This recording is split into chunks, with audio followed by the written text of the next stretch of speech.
Good afternoon, everyone. We are just going to give it a minute of two as each of you join in for today's conference, which is about to commence shortly.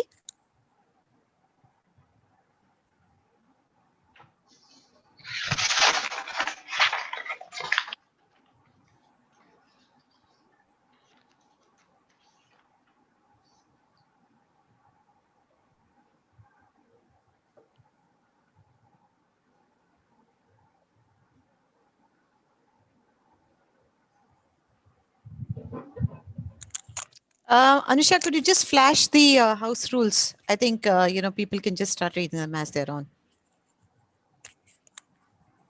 So everyone, I think we'll just get started so that we're okay for time. But this session, just a few rules. The session is being recorded. I'm requesting everyone to keep their mics and cameras off so as to not disturb the speakers. Whatever comments and questions you have, please put them in the chat box. We'll try to address them either at the end or collectively together. And so, yeah, I just want to welcome everyone once again. I'm Ruchika here Nandani, the lead associate for capacity building at Social Lens. I want to start out by thanking all the panelists for being part of this conference and the Social Lens and Jivitam team for all the work at the back end. India is poised to have the world's largest youth population, and with unemployment already on the rise, we're also going to face the challenge of the number of job seekers rising rapidly. This begs the question, are we prepared to meet the demand with meaningful employment for the next generation? Now, this is a complex issue with a lot of moving parts that requires active participation from all the players in the ecosystem. So through this conference, we're going to highlight some of the different perspectives that need to be considered when talking about the future of livelihoods and skilling. We'll start out by presenting some data and research to set a backdrop for our discussion today. Next, panel 1 will delve into defining the problem we're trying to solve. Panel 2 will look at the ground realities, existing solutions, and unpack what skilling, unemployment, and livelihoods means for the most vulnerable. Finally, panel 3 will delve into how technology could help accelerate solutions and what it means for the future of this sector. For more information on the sessions, the panelists, and Social Lens and Jivitam, my team will send out a briefing document to all the participants in the chat box. Do read that. You'll get all the information you need. Also use our hashtag SL Virtual Conference to join the conversation on social media. On to our first session with Alifia. Thank you so much, everyone.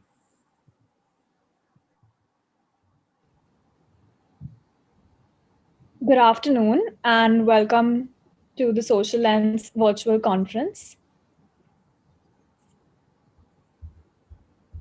So India's greatest asset and challenge is the enormity of its young population, with 600 million people below the age of 25 and nearly 2/3 of the population below the age of 35.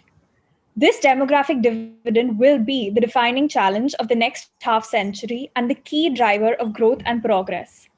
The question that now arises is whether India will reap the dividends of its changing demography and what needs to be done to ensure that, with approximately 70 million to enter the country's labor force by 2023. Moving on to the urban-rural divide, currently 70% of India's workforce resides in rural India, which contributes to 46% of India's national income. In spite of increasing urbanization, yet more than half of India's population is expected to be rural by 2050. Now, India's demographic dividend is not evenly distributed. Peninsular India is looking at some sharp rises and declines in their working population, while some other states like Madhya Pradesh, UP, Bihar, Rajasthan all have a rising working age population. So the former set of states are receivers of migrants, with the latter being states that export labor. Next slide. So now our focus comes to this. Does India know where the opportunity lies in terms of sectors? And is the country equipped to skill its working population in order to realize its dividends? Next, please. So since the mid-2000s, the Indian economy has seen a decline in the total number of people employed, with an estimated 43% of the population being employed in 2020. Even though employment in agriculture has declined, it still remains the largest employer in India, with 42.6% employed in 2019. 25% of the population is employed in industry and around 32 to 33% in services. So this ratio of industry and service employment has risen over the last 2 decades, but this pace has not been fast enough to absorb the country's growing workforce. So, with regard to the labor force participation rate, which basically measures the proportion of the country's working age population who engage actively in the labor market by either working or looking for work, this has been on the downward trend since the start of the 21st century. So, between 2000 and 2005, we saw an increasing labor force participation rate, but now it has been falling ever since. So, for women, it's 22.2%, and for men, it's 79.6%. So, with a falling employment ratio, a decline in workforce participation, India urgently needs interventions on multiple fronts if it is to realize its demographic dividend. Next, please. So, it is estimated that the Indian workforce will increase to approximately 600 million by 2022. This workforce is largely unorganized, but it's transitioning towards being organized. So the major forces impacting this transition are globalization, expanding market, adoption of technologies. But this being said, it is important to note that despite the number of Indian youth entering the workforce every year, which is about 5 to 7 million a year, the number of jobs being created are much lower. So, in spite of the Indian economy growing, albeit at a accelerating rate, the job creation rate is low. Next slide, please. At present, there are an estimated 300 million gray and blue collar workers in India, and this number is expected to rise by 10 to 12%. The pandemic in 2020 led to unseen employment phenomena of reverse migration of gray and blue collar workers from the cities to the villages. With close to an estimated 10.9 million jobs being lost across sectors, 2020 was the worst ever year for the job market in India. On the employer side, as these lockdown restrictions were eased, there was an upsurge in the demand for blue and gray collared workers. And this demand has been increasing due to numerous reasons, such as increase in the demand for supply chain partners, product providers, and also because of the presence of M&Es in India's across the automobile, heavy engineering, oil and gas sectors, and the fast growth of MSMEs who are currently employing 110 million people, including blue collared workers. In spite of this, employers still face a number of challenges, such as in terms of geography, soft skill training, post sourcing challenges such as onboarding, and lack of productivity due to the skill gap. Now, since growth is a priority for every enterprise, the need to build capacity in the workforce through hard and soft skill development is crucial. Next slide, please. So here we've mapped the expected demand of skills in 2022. So matching the supply of skills to the projected demand is vital in closing the gap in the labor market. So over here, our team has taken data from the projected human resources from the government of India, and we've plotted the increase in demand across three quadrants. One is high, so you have your high increase, medium increase, and low increase, and you have your decrease. So the only place where decrease of demand and skills is expected is in agriculture, but we see an increase in construction, retail, textile, tourism, hospitality, healthcare, and we see a low increase in domestic help, food processing, and as you can see, the other sectors listed here. Next slide, please. So finally, there are several government, non-governmental, and private organizations in this space. So from the government aspect, we have the National Skill Development Corporation, and the flagship scheme is the Pradhan Mantri Kaushal Vikas Yojana. The government has also developed a single window platform to aggregate the supply and demand trends in the Indian vocational and education training space. And this is the National Labor Market Information System. And we do have several private and NGO players, even here with us today, such as Jeevatam. And I would like to say that even the organizations here at our panels are also engaging in some groundbreaking work in the skill development and employment sector.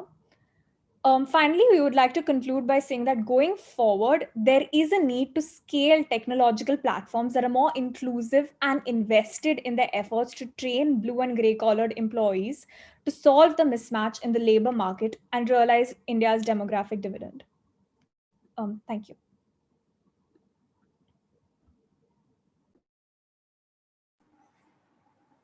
Thank you, Alifia, for that quick context setting to hopefully what will be some of the perspectives that we're going to get in.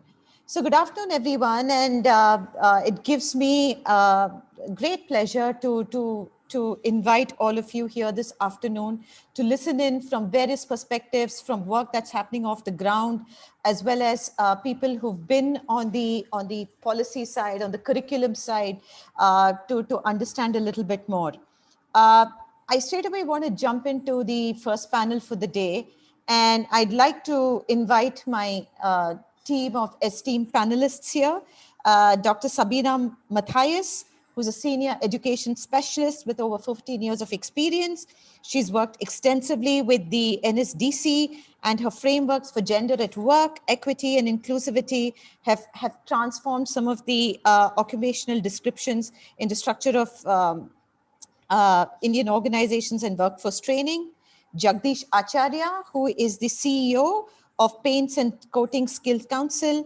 Prior to this, he was at Asian Paints for over 35 years.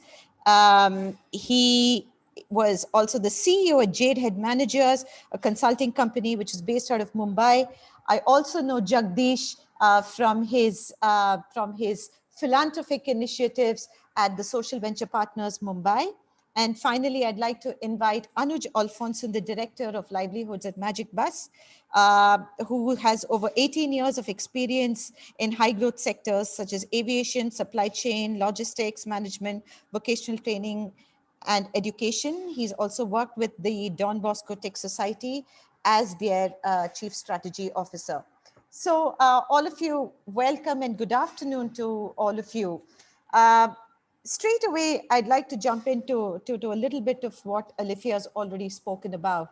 And I believe that no conversation can really start without, just understanding a little bit in terms of what COVID-19, has unleashed beyond the disruption and beyond the chaos that it's brought about. In terms of your own assessments of where you see the immediate impact of it and the midterm, because I think when it comes to the long term, 5 years down the line, we're still going to have to go back and kind of calculate. And right now, I think there still really isn't a clean line of visibility, especially with what India is again going through as right at this moment. So straight away to you, Dr. Sabina, and welcome.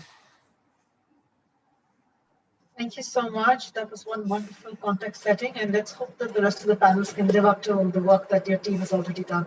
Quite impressive. That being said, to respond to the question at hand, what we are aware of, what we're aware of in the current scenario is that all conservative estimates say that about 320 million learners have been displaced by the pandemic, and this does not even, that number doesn't even account for the sheer diversity and inequities that we face within urban, rural, between the genders, between differently abled individuals. So the concern actually is that COVID may have displaced far more individuals from learning spaces and workspaces than we can actually measure. So while conservative estimates definitely say 320 million, we're looking at a penetration of digital penetration in households in India only at about 13 to 15%. And that is, again, optimistic penetration numbers. Like the NSSO surveys pre-pandemic in 2018 were just saying that we have only 15% of the households which have digital access. So when we actually have made this massive move to digital learning and edtech, and there's a lot of excitement about it.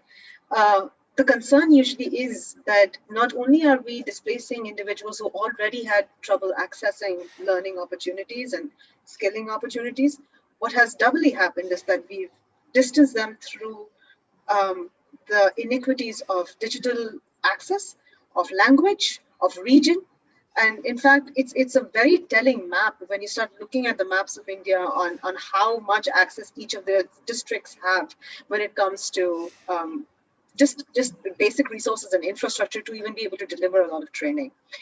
My time at NSDC definitely humbled me for that one reason. There was no way that any national platform could possibly reach all of this without having this direct line of sight. But I will still say that I think there have been some wonderful things that people have done. However, we have to be very conscious that moving forward, the sheer numbers of individuals that have been left behind will have to be accounted for some way or the other. Okay, thank you. Jagdish, what are your thoughts? How are we going to do this year? How is it going to be next year? Vijay, I think you will agree with me that it's best not to predict.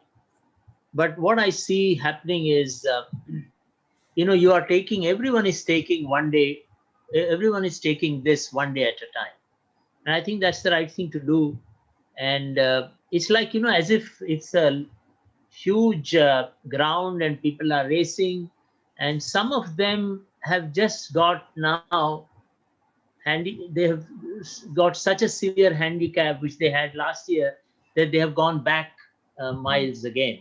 So those of us who are running should try and catch them and put them back onto the track as much as possible. We have to see that none of them get out of this race, and that's important, because once they get out, they'll be very difficult to come out of that cycle of poverty to come into the race. So I think that's what we can do. I think we should not be pessimistic. I think we should be optimistic, even if we cannot predict. We should be very optimistic about what is happening, what will happen. Everybody looks at this from both ways. There are people who look at the downsides, and there are people who are saying, look, there are some opportunities here. And even strategists have started thinking differently. They are now talking about strategic foresight, not about what you want to be, but how do you reach there? What is the how part of it is now being asked? What are the assumptions of the future? Maybe the way we assume about the future itself will need to be re-examined carefully. So I suppose it's for us at the council, we are looking at it one day at a time. We started training. We now find that there are some setbacks. So we are spending that time to create curriculum. We are spending that time to look at different ways of conveying the training through digital medium, etc. And if you keep thinking every morning about what's the best way to tackle this emergency, I think that's the best way to, I'm reminded, I'll just finish by saying I'm reminded of a sentence His Holiness Dalai Lama said when he was asked, about that horrific moment when he was just about to across the border. He said, I never really thought of it. I said, let me face it when it comes. And I think that's the approach we could take. Okay. Thank you, Jagdish. Anuj? Thank you so much. I know we can talk a lot in terms of the negative impact of COVID on the lives of people, on livelihoods, everyone concerned. But I would like to also look at the other side of the COVID impact. What also it pushed organizations and other stakeholders to do. So when I look around in the skilling fraternity, people who are directly working on the cause of skill development, employment connect, capacity building, one of the observation is that I think it made it brought out the whole agility aspect of the agility as well as resilience aspect of the sector. I think everyone sort of pivoted to this new way of training and learning so quickly, and it pleasantly surprised everyone in the fraternity. It brought all of us also very, very close. I think that's a big positive that I actually look at, and I'm referring to the May to sort of July period there. The other thing is about the focus on transferable skills. So we've always spoken about domain specific skills, vocational skills. No one was really focusing on these transferable skills, which are very, very important. Life skills, the ILO recommended 21st century skills like collaboration, creativity, critical thinking, communication, self-management, personal leadership. But COVID sort of kind of flattened that space, and it made it very, very fluid for youth to sort of move between sectors, move between job roles.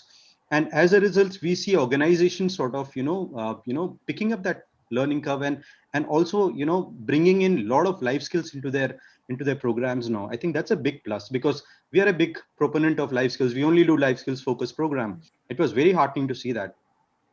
Reverse migration is the other point that I want to just quickly touch upon, is that we do entrepreneurship development programs. So when we now go to the same locations wherein we've been running our programs, we see the availability of skills and the new enthusiasm of, among people who've actually returned, and they don't want to sort of return, and they want to do something on their own. So our entrepreneurship program, which was sort of taking a slow start, all of a sudden sort of moved multiple X's last year itself, because that's now a preferred sort of sort of livelihood opportunity that's now picking up a very good pace.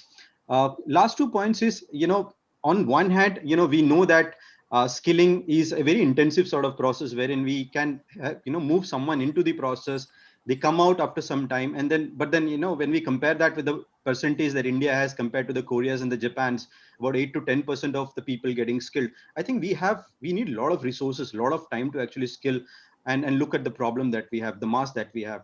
What COVID also pushed is that a concept called digital employment exchange program, which was already there, but then it sort of came into in some format of a new avatar, which is now pushing the whole idea about connecting the job seekers with the employers at a faster rate using technology. The job matching is happening at a faster rate, everything happening virtually, and suddenly we are looking at thousands and thousands of people getting connected with sustainable employment opportunities all of a sudden. Last is, which is a very important aspect, is the household based livelihood approach. you know uh, we cannot really ignore the household and look at one person and say, okay, fine, let me see what I can do for the person. I think what needs to be understood is that the person is connected with the family. For example, the children in the households is very much concerned and about the livelihood of the person or the earning member of the family, because if the earning member loses his or her livelihood, the future of the children is at stake. So I think if we are looking at solutions, particularly considering the fact that COVID is going to be there for some more time, I think a household-based approach, a holistic approach towards bringing everyone, looking at the households, I think such a solution would pay us better. I think these are some interesting insights which has come out of COVID, and that's why I don't want to really focus on the other side of. I think there are enough talks about it. There are enough data available on the table. Well, that's very interesting, Anuj, and thank you for bringing that up, because I want to come back to you with a follow-up question, actually. I mean, Magic Bus has been running the livelihood program, and as you mentioned that, I do know about the entrepreneurship that Magic Bus was getting initiated, and it's not jump-started. So really, in light of what you've just told me and what we've also seen, the problem that we're trying to solve, has there been some sort of, I don't want to use the word shifts, because shifts would mean something very largely, but what are those, if you could elaborate a little bit more on some of the changes which you're seeing in the problem that we're trying to solve, and how the programs at Magic Bus are trying to address it. So you already, touched upon the home-based holistic livelihood,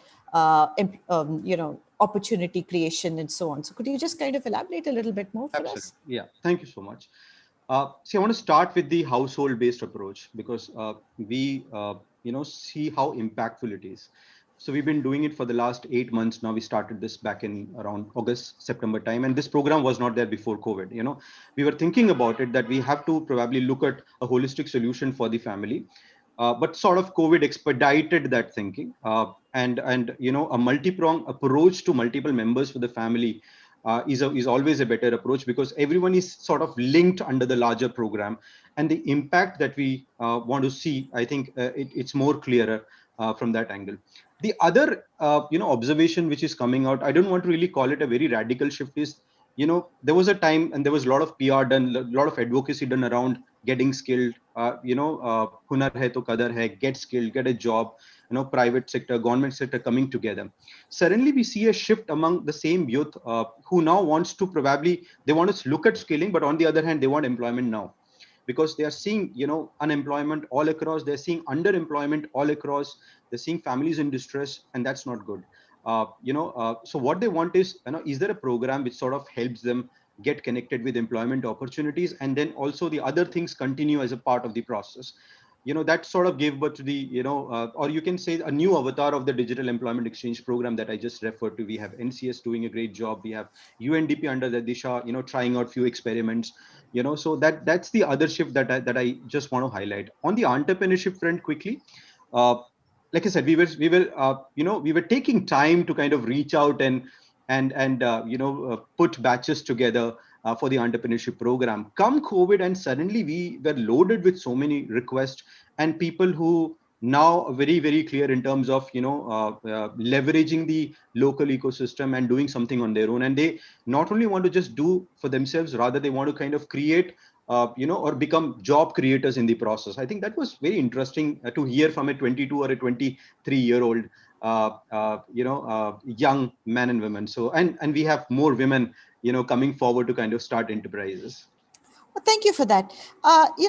Dr. Sabina, you've spent time, working with the NSDC, and there's a lot of attention which I want to, kind of bring back really around the whole content, curriculum, training aspect of it. The fact that a lot of it is moving into digital enabled and so on. That's one perspective.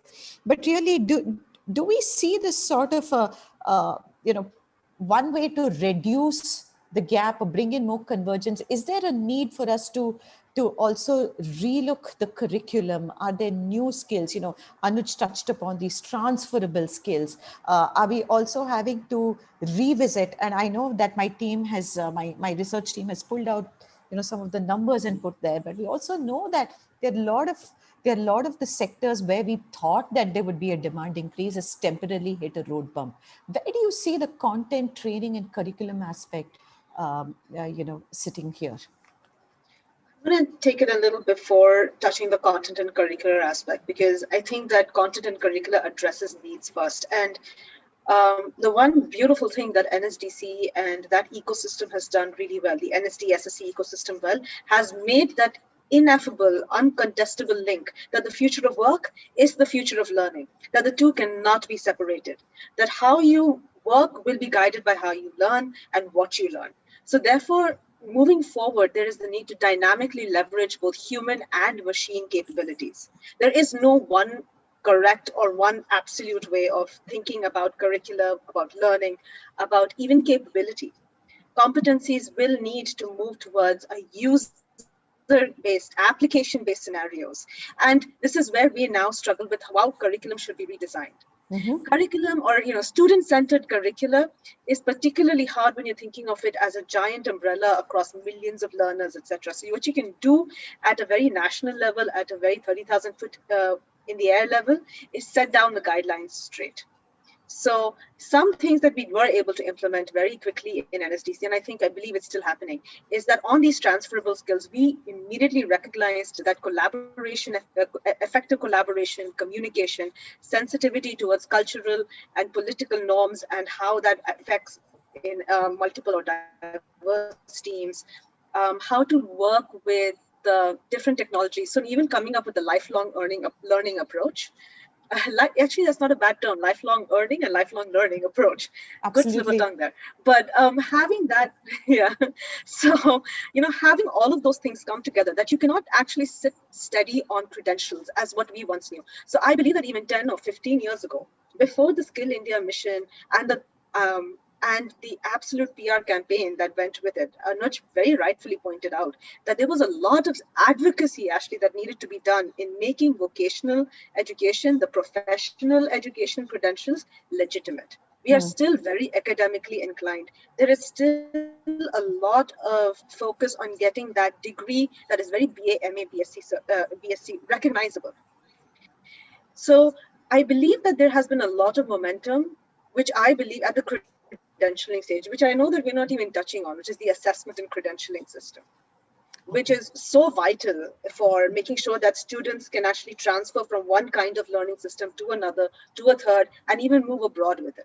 It is absolutely vital that we have those credentials also that are recognizable to everyone. Now, when it comes to the skills themselves, what curricula has now had to address is that you need to absolutely define measurable outcomes for your knowledge components, for your skill components, and obviously for your personal attributes. So you cannot So the theory in competency-based education and training has been, you cannot do something if you don't know why you're doing it, and if you don't understand how it interacts with the larger system. Okay. So system analysis, system thinking exactly has started getting embedded into that. However, now this is a very interesting issue that we have also seen on both sides. Instructional designers and curricular developers and the whole cycle that goes into curriculum development, content development, deployment, assessment, that whole cycle is very specialized, its own set of skills, and it is very, very rare. We actually don't have large programs that address curricular instructional development and design in India. In fact, many people have gone abroad and then come back and then not working very formally in this space. Or a lot of it is through B.Ed programs. So even recognizing the fact that we need a cadre that is absolutely defining and looking at curricular design and development for diverse groups of people is absolutely vital. My last point, actually, I want to really get to this, is actually thinking about application-based learning. So far, we still think in terms of dissemination, like, oh, you want to be an entrepreneur? These are the things you need to know. You want to be a plumber? These are the things you need to know, da, da, da. But how is it applied? How are the skills of an entrepreneur applied even within an organization? What does it mean to become an entrepreneur? What does it mean to actually develop a side hustle? What does it mean to be part of the gig economy and manage your own contracts and manage a work-life balance at the same time? I believe that we aren't actually addressing even now just the sheer shifts in working experience that our young people are going to be experiencing. The demographic dividend also means that we are going to see more caregivers and care receivers as well. So there is a whole pink collar economy, a gray collar economy that has been completely unsubsidized and unrecognized. And to somehow reach them in our curricular efforts and make sure that they are supported and that there are multiple entry and exit points in our learning systems is going to be vital. I believe that we have started a lot of those things. There are small steps inching towards, some people have done it better than others, and some industries and industrial associations have addressed this need very, very quickly. There are others that have definitely suffered setbacks because they are so capex heavy. There is such immense, capacity infrastructure and capacity, needs for it. But that being said, I think that across the board development is going to be vital moving forward. Okay. And Thank you, Dr. Sabina. curricular innovation is going to be big. Yeah. Thank you, Dr. Sabina. Jagdish, I just want to, go into the next to the question which to a point which Dr. Sabina raised, where she spoke about the industry associations and industry bodies. Now I'll try and come back to the skills and the curriculum part, but really I'd like to hear from you a little bit about the evolving role of industry associations and industry bodies, right? What is the kind of role that they can play when it really comes to the solving for the sort of the employability problem or solution? How can they play a larger role in the solution on the whole recruiting, on the demand side of things, Jagdish? See, they have a very, very big role to play. There is no doubt about it. And I'll tell you, what they are, as of now, what they are preoccupied with, most of the association. And though the Confederation of Associations like CI and FICCI are addressing what you just said in terms of employability issues, skilling issues, etc., most of the member associations today are very much preoccupied in handling the present. It's the today that is becoming more and more important, the how of today, how to manage of today, then to think of a tomorrow. For example, let's take the apprenticeship program. The apprenticeship program is something which the employer should start owning. It's a very successful program world over. And I do find associations, I'm not generalizing it, but most of the associations really like to hear about it, say it's the right thing to do. But when it comes to action, they are not showing the kind of positive, proactive approach they should be showing. So there is a lot that the associations or the industry associations need to do. And this is a complaint, I know Dr. Sabina will agree with me.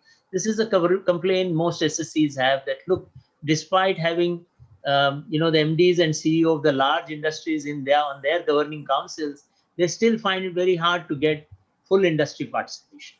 Mm. But if you ask me whether the needle has shifted at all, the answer is needle has shifted. Because again, I'll go back to what Dr. Sabina said, and I completely agree with her.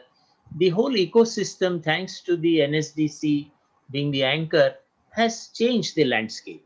Today you have more than 2,500 job roles. You have 6,283 NOSes, unique occupational standards, um, and and all these are industry ready curriculum. It is not just a thought of academics. Mm. But as Dr. Sabina says, there has to be a holistic development. Assessment is very critical, is the soul of quality.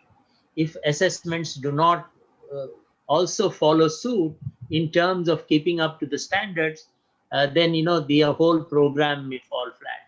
So there are lots of things happening, and they are happening. The kind of good work. See, we always try to look at the half glass empty, and I find that that's not the way to look at it. Look at the half glass full. You have fantastic digital programs on the Skill India portal today. Fantastic. The kind of work that has happened in the last 1 year is unbelievable. It's not because I'm a part of NSDC, but even objectively speaking, I think they've done a fantastic job.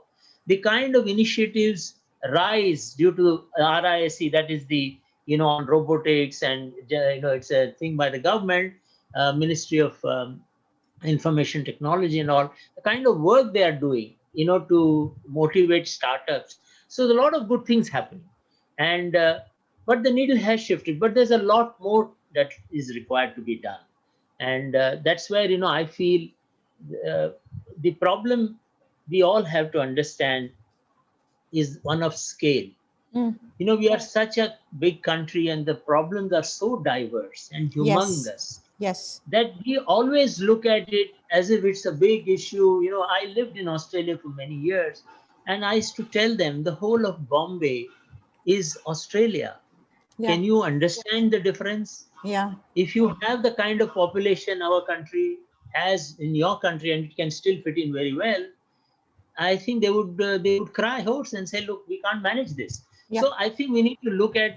Let me talk about demographic dividend, Vijay, and just conclude it quickly. See, when we speak of demographic dividend, let's look at the, not may not be half glass full, maybe quarter glass full uh, part. And what is that? When I was growing up as a young boy in Bombay, I used to see coaching classes in Dadar and Girgaon, largely middle-class areas. Every second or third building, you would have a coaching class. And I grew up feeling we are a knowledge nation. We are creating kids who are certainly going to be educated. Then come the IT revolution, we actually reap that benefit, isn't it? Yes. Can you not, Absolutely. are you not, you go to Andhra, you go to Karnataka, every middle class family has someone or the other who is in the IT industry. And gender is not a issue there. Whether it's a girl or a boy, they're all doing well. So yes, we have, and what was that? That was demand driven. That added some kind of an aspirational value to that work. It was basically, it was led by a revolution in education. And there, mind you, people graduating from these institutes, the industry still felt they are not ready, and Mm. they did training. So there were some issues there too, but it helped. I think the same thing is not happening in the other part of India, Yeah. which is, the Sudama, the carpenter, and his son not taking up the wonderful skill his father has. Sudama, the best carpenter I have known, is not even recognized as a skilled person in our, calculations. So there are the divide is so great that the other part of the social sector, we need to bring in that aspirational value. We need to create that demand orientation. And I think SSCs and NSDC and Dr. Sabina has got involved in a lot of development of this work. We are trying our best to ensure that the skilling program takes place. one last final thing, the government is through the district skill committees now appointing Mahatma Gandhi fellows who are from Yeah. Bangalore IIM to, to work, to go to the districts and advise them on how to look at identifying necessary skills. Now the work has started. It's up to us and the private companies and the industry associations and people like you, shakers and movers, who have to bring it all together and make it happen. Thank you, Jagdish. Anuj, just to kind of close the loop on the thread on the evolving role of recruiters, of industry, and the industry bodies, and I know both both Dr. Sabina and Jagdish have spoken at length about it. Over to you. Is the recruiter's role? I mean, there's a much larger role that they play beyond the primary role where on the demand side that they are absorbing the workforce. So how do you see that moving, Anuj? Great. Uh, See, at the policy level, and also at a larger engagement level, we know that there are some gaps which exist, but the situation has improved, a lot.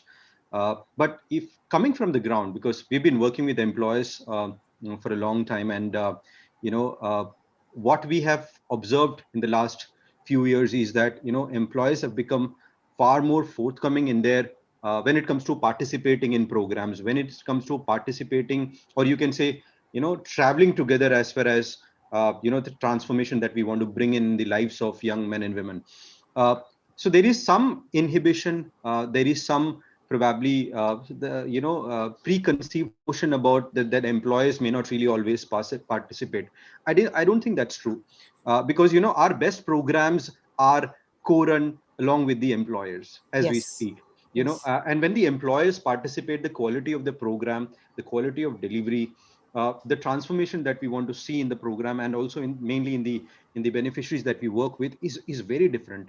I think the starting point is always that let there be no inhibition, and first of all, let there be no preconceived notion about what the employer will think. Will the employer have time? I think we probably not really move beyond that. I think that's something that we keep sort of driving very, very hard with our operations team, with our field team on ground. As a result, we see a very high level of engagement of employers. They participate with us at all touch points of a program, be it mobilization and interaction with beneficiaries, be it the screening and eventual onboarding, be it the content development as well as customization piece, be it developing tools. Hmm. We have our own way of developing tools or looking at tools, but eventually we are helping a beneficiary sort of get prepared for the industry. So that it's always good if we sort of loop in the employer and co-design this tool. They know it better. Then also bringing them into the whole content delivery piece of it, that how do you actually deliver it, and they are very open to that, and they are very forthcoming when it comes to also letting them come and try things out. uh, there are so many things that we can probably talk about. I think the only thing that I want to mention is the whole idea about take that step forward. The employers are far more open-minded these days. Like you said, I think you've used a very good word called evolve.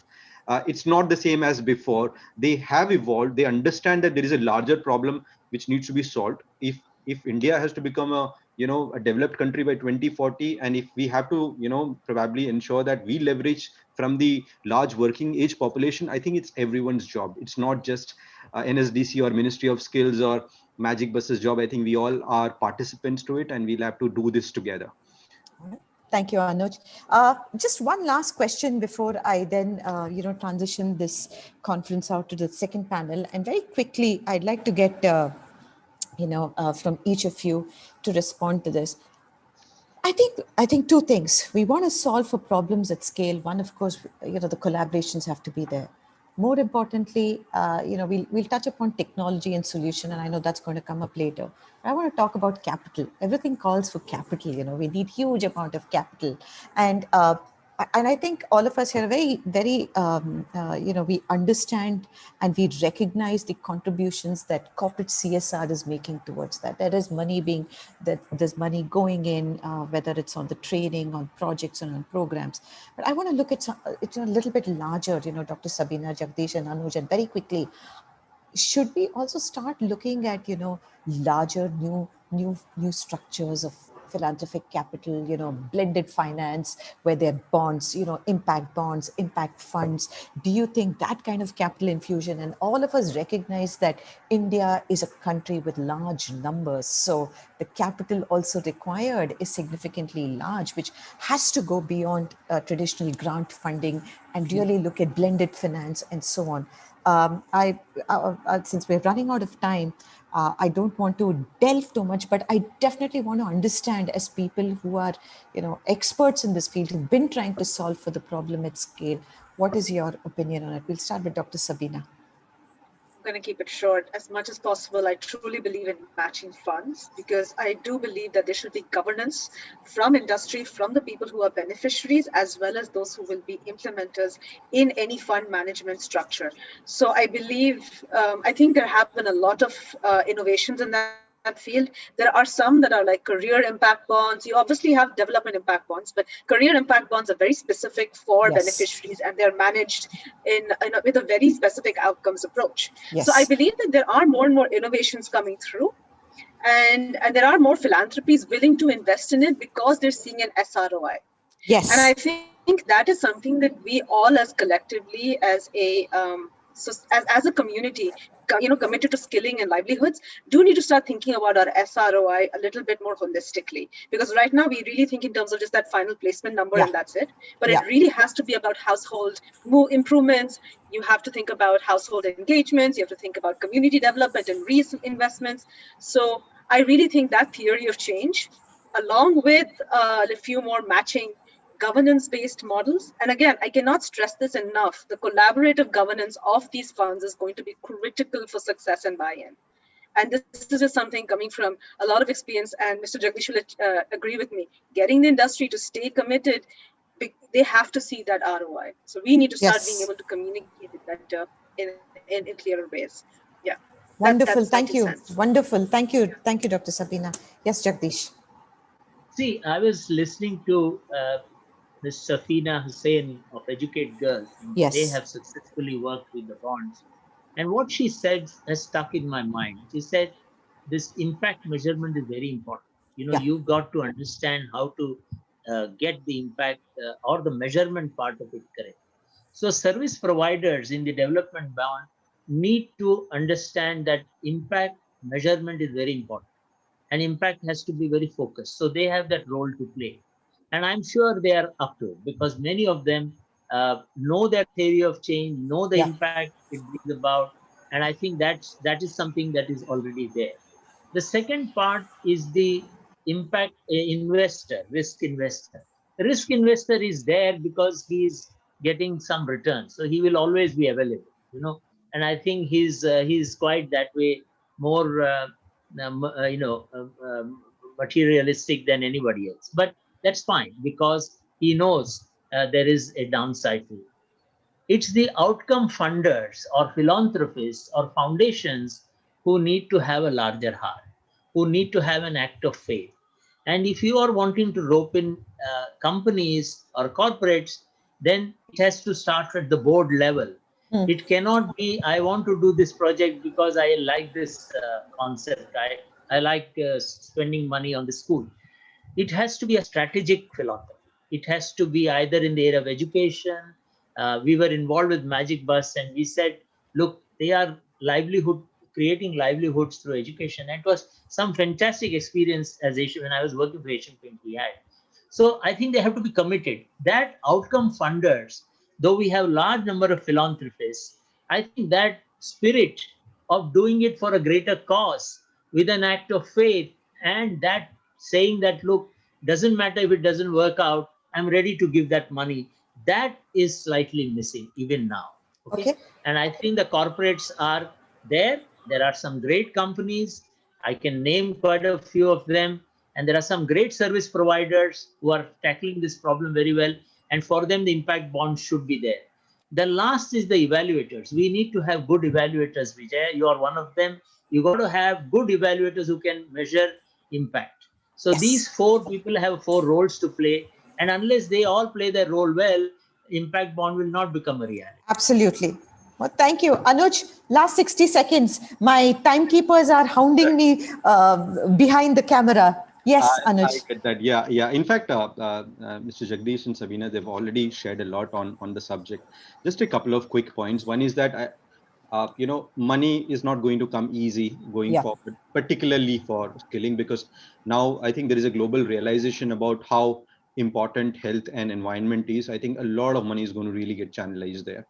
Okay, where does that leave us? And I think a classic example is what happened to the CSR kitty last year.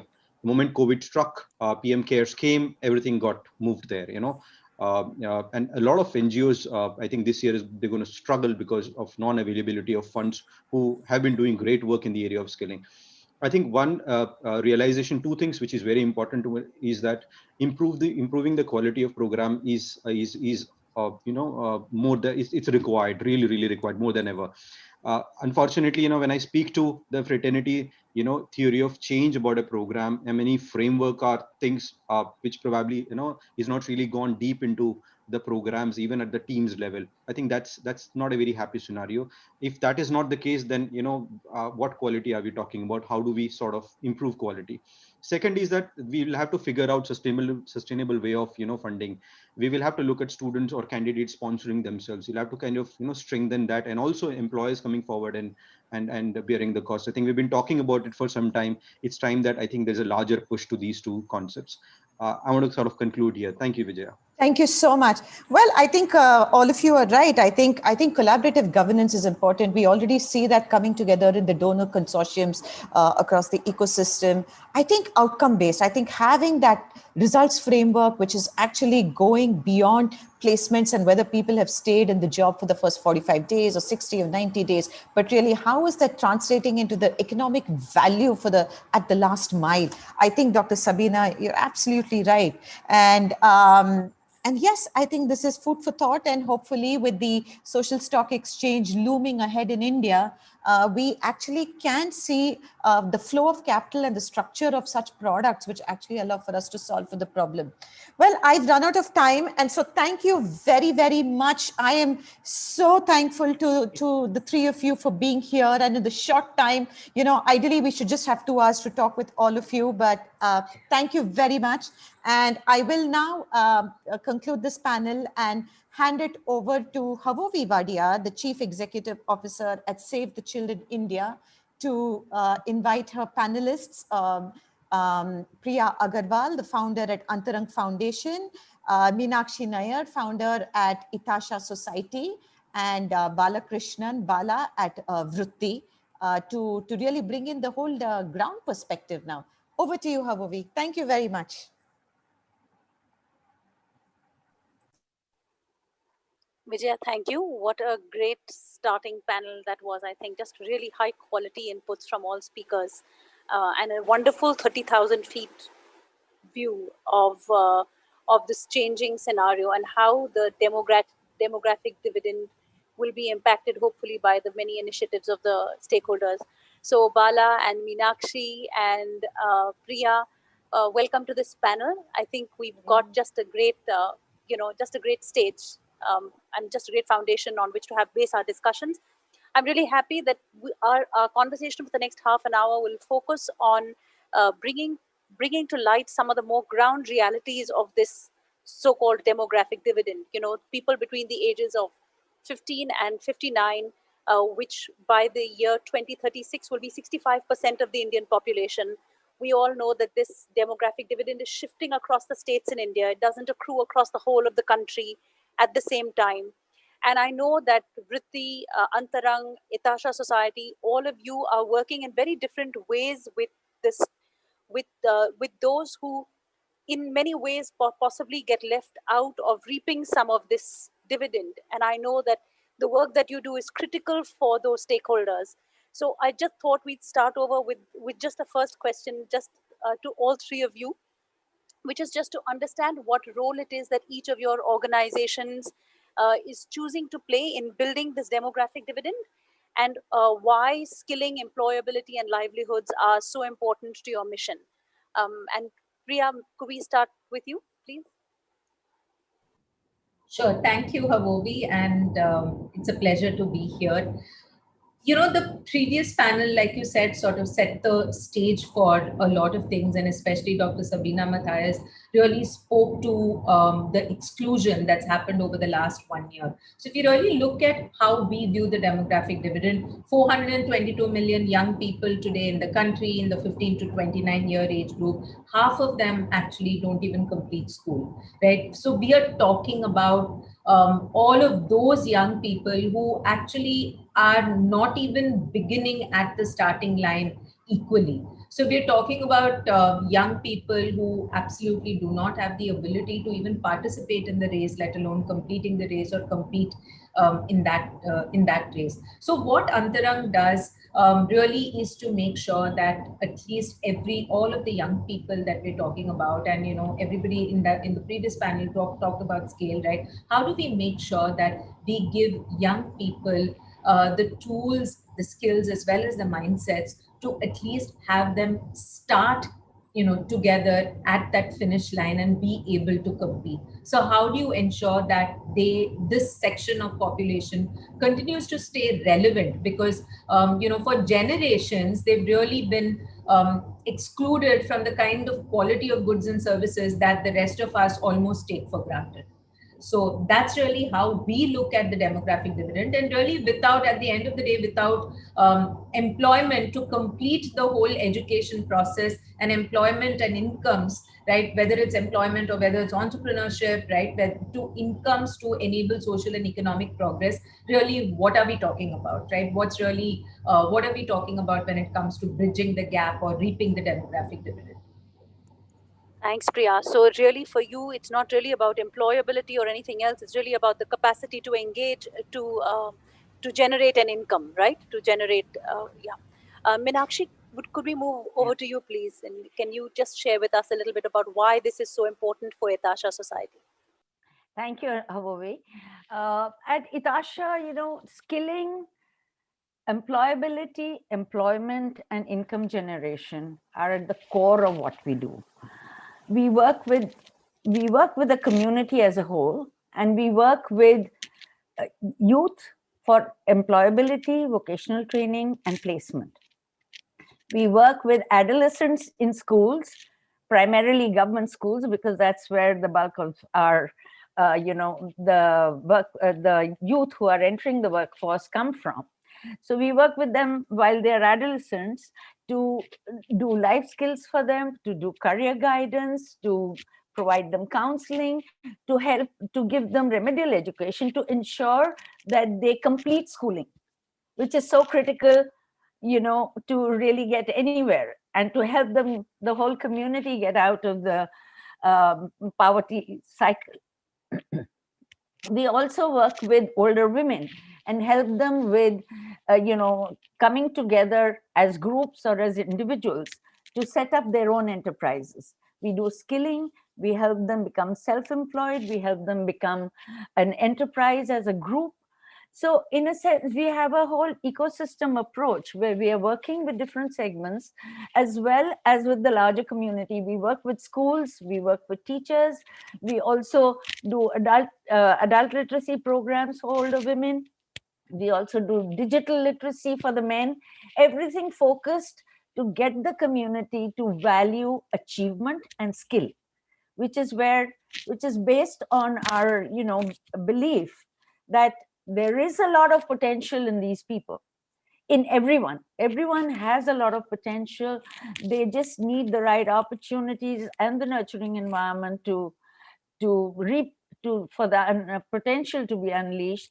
Also, that it's not just knowledge or skills, it's the attitudes and mindsets which are just as critical, and the mindset of the whole community with respect to skilling, with respect to achievement, with respect to dreaming about the future, working towards it, making it happen, to be disciplined about it.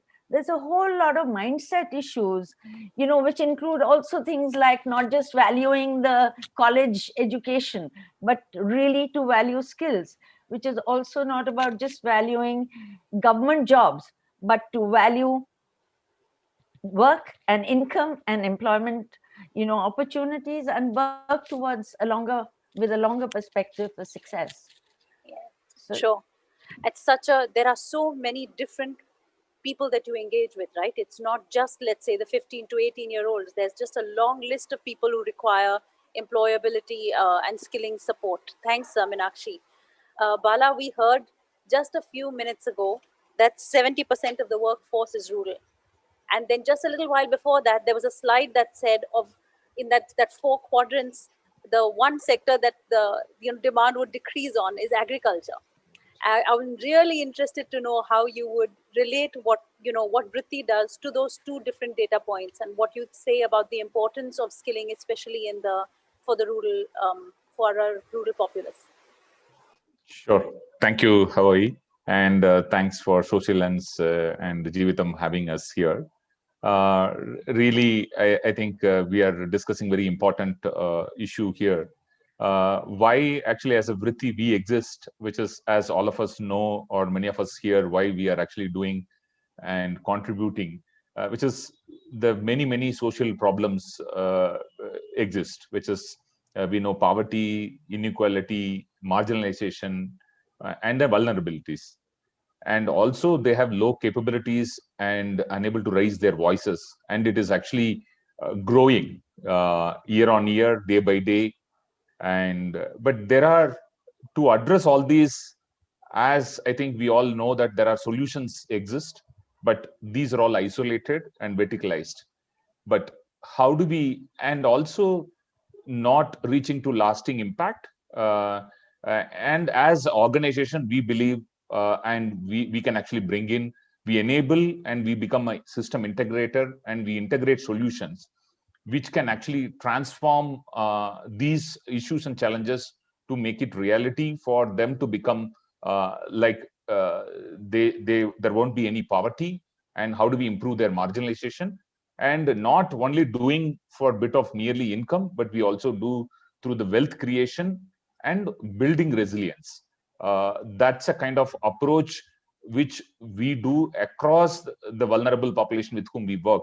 For example, working with the rural communities, what we all know that the distress among the agriculture and the farming community is being day by day, it's increasing.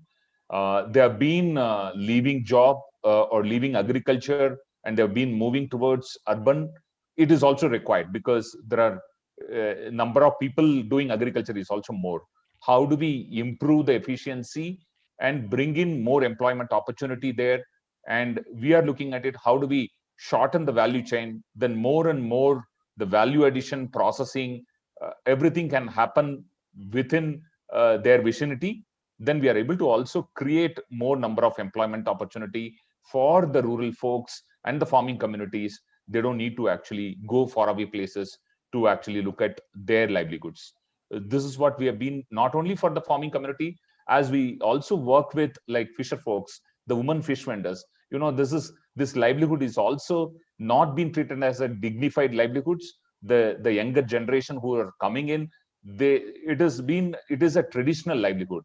But how do we look at, address, and then make it dignified livelihoods for the fishing communities, which we have been working in, like Mumbai and Chennai and Trivandrum cities. Whatever we do, how we actually make it into, bring in that traditional one, converting into scientific and looking at the entrepreneurship lens, and not merely looking at income, long-lasting impact, creating wealth, and building resilience for all these communities. That's what we have been doing it. Yeah, my God, it's so encouraging to hear this. To be honest, from panelists who work in the sector, because really the generation of the income, which Priya started off with, is really a means to something else, and all of you have voiced that in different ways. And the fact that the poor, or those in rural areas, or women who do certain kinds of work, get multiply marginalized, we are only able to deal with that if we do a whole basket of work with them, isn't it? And I think that whole point that Meenakshi made about encouraging a community mindset to be okay with dreaming about the future, right? And dreaming about a different future, to be okay with aspirations. I know, Priya, that's such a big part of y'all's work, isn't it? But just over the last 1 year, and earlier panel touched on this as well. If we talk about the fact that the coronavirus really did derail many things for us, we just expect it to be this, expect it to be this tough in some ways. How have you managed to adapt as organizations to this entire thing? How has it impacted you as an organization? How has it impacted your people? Many of your people probably come from the same communities that you work with. So I know it's very difficult sometimes to separate, isn't it? Your communities and your staff. So how has it impacted your staff? And then how has it impacted your communities? And how have you responded as organizations? Meenakshi, would you like to start off? Sure. Because this has actually been an amazing year. It is, to start with, it had an immediate and drastic impact on the communities that we work with. They're all daily wage workers, self-employed, skilled workers, they were street vendors, they're, everybody who depended on the daily wage, literally. So money ran out very quickly for rations. And yes, that's very important that, literally for us, almost 25%, 1/4 of our team is part of the community. They live in the community, which also was a major advantage for us because we could respond literally instantly. The whole team on day 3 of the lockdown said, look, let's contribute. Let's start with our own internal contributions and, get the rations and get it moving. The food, the rations, we could see, a lot of people who were stuck at home with nothing. So we started with that, but very soon we also moved to income generation on the strength of the programs we'd running with women earlier, where women, the ones who were part of our team, as well as a whole lot around them, came together to, in a very different model of production from home, but and distributed production literally, and where we got masks and hand wash and all of that made with the help of donations from social media as well as donations from a lot of committed funders. And we could get the people in the community earning a living rather than depending on dole, which really worked very well. Very large numbers got involved in it. And it actually, in that sense, that this whole experience worked very well for us in that we could get into a deeper engagement with our community. And we could relate and work with them so very well. On the other hand, with our vocational training programs, we also had an amazing experience because the lockdown was declared. I mean, we sort of knew 2 days before the lockdown that it was coming.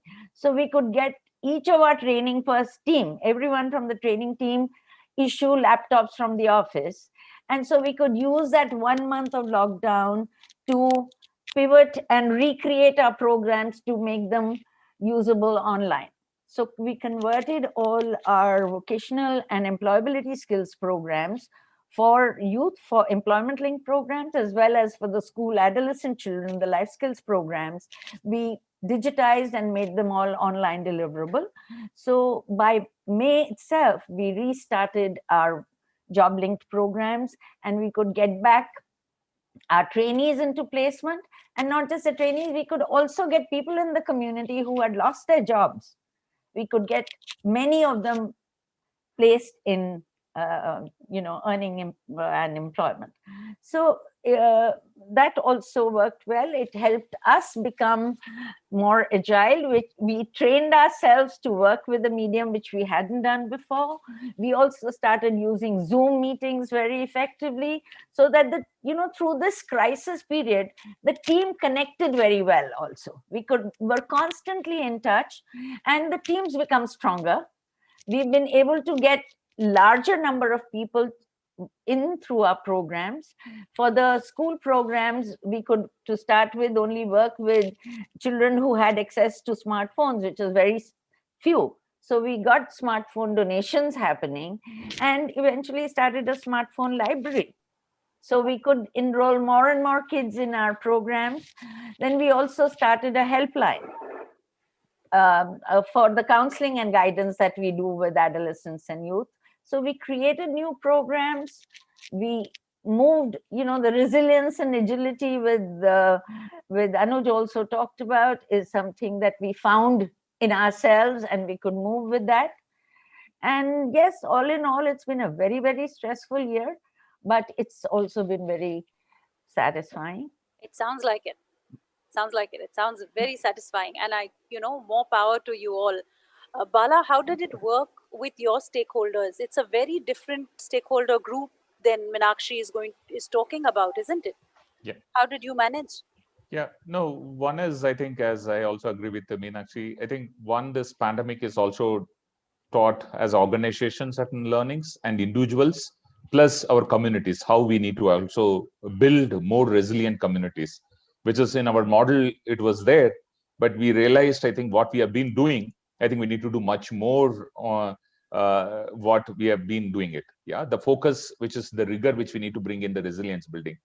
One is at the organization level, there were a lot of challenges because we are here for communities, but how do we, because various lockdowns, the rules and regulations, we need to serve our communities where we had initial hiccups, but we could able to manage and then facilitate the relief and the recovery support for the communities.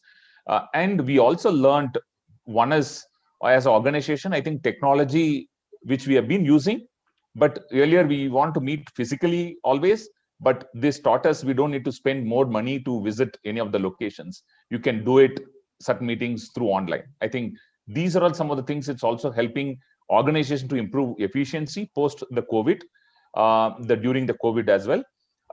The second aspect of it, we could also, certain donors we had as organization, we facing challenges where you are not actually having your office meetings, the expenditures are reduced. Why do you charge your institutional overhead, administration charges, all that?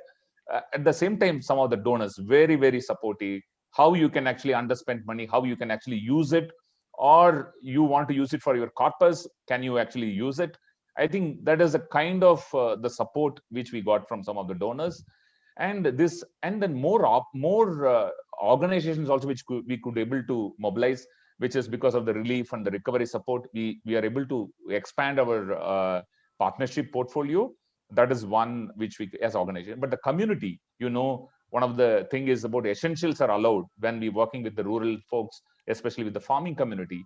But there are things which we are unable to also help them, because where they had flowers, where they had fruits, where they had milk surplus and all, we were unable to actually dispose them or help them to market those.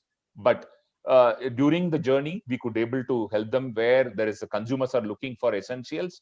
We could able to facilitate the farm to fork models. These are all the kind of initiatives, also new initiative which we could able to take it. And more and more we could able to also work with governments where leveraging the more of the social protection schemes which are coming in for the community. How do we facilitate? This is low hanging, but it's very important in this difficult times, which community needs to be deserving and getting those. I think these are all various. And then for the farming community, they all lost their labor wages also. And how do we help them to restart? Because it's stuck March, but the June, they are all starting June, July cultivation. They need money to buy inputs. There we could able to have a partnership with Rangde, where they are able to offer interest-free loans to farmers to restart their livelihoods. I think these are all the various opportunities which we looked at, and how do we facilitate our communities to be resilient, and then they are able to restart and bounce back and start their livelihoods. These are all the kind of things which helping us to build more the resilient communities through various interventions. And then community is also learning. I think there are a lot of learnings for them, how important to start the saving habit as well, because we started our community engagement all with self-help groups, but those have been going back. It's not there currently. It's more of microfinance, the only credit, not savings. I think the saving habit also communities are learning. It is very important when these kind of pandemic hits, they are able to kind of fall back and sustain their journey for some time. Yeah. These are all the kind of various initiatives which could be able to take it for our communities. Yeah, I heard also you talk a little bit about not being able to help with people, for example, who cultivate flowers, right? Or people who are in dairy because there was a surplus of milk and things like that.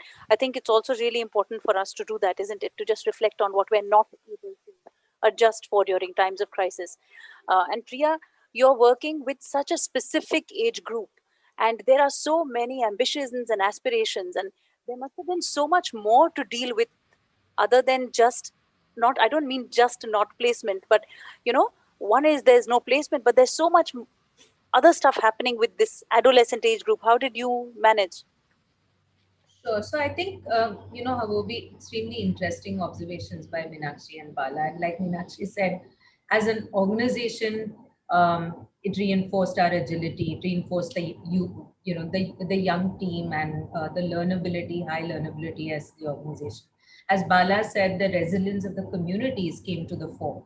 But if you really look at it, the other side of the coin, like you rightly pointed out, I think we are still, I would say, at the risk of losing the aspirations of an entire generation, right? Because suddenly it is about survival incomes. Because let's remember, we're talking about close to 200 million. It's not about a few thousands that we've managed to place, right? It's, like Bala also mentioned, it is about huge numbers that we are talking about, right? Unfortunately, over there, are we able to make sure that all of these young people actually move into aspirational careers of their choice is a very big question, right?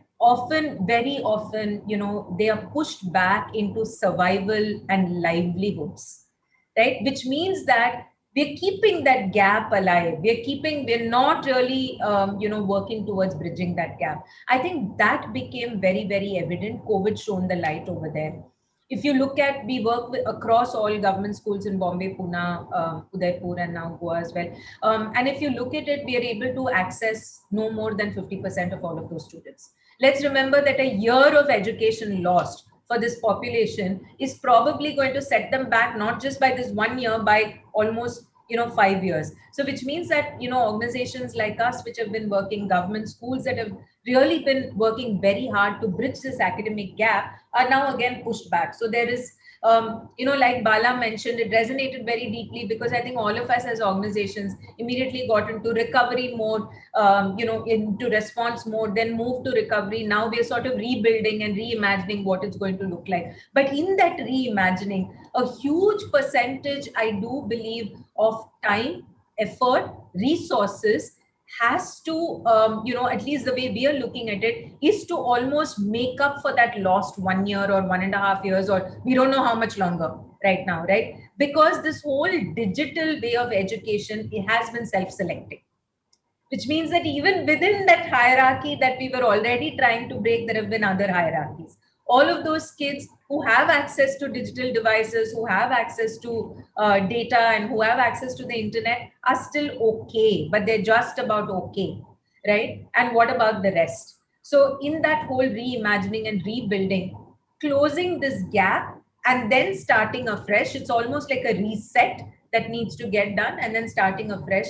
I believe that as an organization for us has been really, really, really critical. If I can quickly sort of also add, I do believe that the good thing that has come out with all of this, with the collaboration is also this, I know Vijay referred to it as collaborative governance. We've really, really, really experienced that because we work very closely with, the Municipal Corporation of Mumbai, as well as in Pune, Pimpri, Chinchwad, and all of that. We can see how much today the government is willing to collaborate, is willing to act. They've realized that the problem needs collaborative solutions, right? So that has been another, I would say, a ray of hope. I'm still cautious about saying good thing or a good step forward, but I think it's definitely a ray of hope in the right direction.